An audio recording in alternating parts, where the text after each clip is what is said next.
یک روز قبل از رمضان بود، یکی از طلاب گفت شیخ حالا از فردا دیگه مسلمون‌های رمضانی پیدا میشن.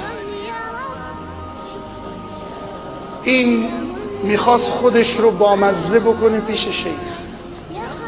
شیخ ناراحت شد، گفت مگر این انسان که اول رمضان دست از گناه و معصیت میکشه و وارد مسجد میشه با توفیق خودش داره میاد یا خدا اون رو داره میاره؟ این طلبه ساکت شد، گفت خدا. گفت مگر کسانی نیستن که در رمضان هم پا به مسجد نمیذارن؟ گفت بله. گفت پس چرا اونها مسلمان رمضانی نشدن؟ کسی که داره پا در مسجد میذاره، کسی که داره میسته در نماز، خدا به او توفیق داده، اما قیمتش همینقدر بیشتر نیست، چون اراده نکرده.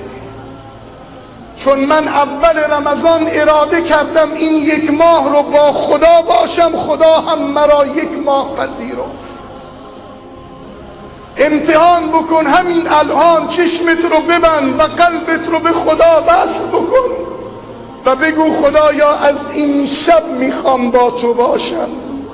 ببین چطور تو را میپذیره، ببین چطور بعد از رمضان هم مثل الان از گناه بدت میاد، از بی‌حجابی دیگران بدت میاد. اما مشکل اینه که ما اتاق رزرو کردیم پیش خدا یک ماهه. خدا هم یک ماه خوب از ما پذیرایی میکنه.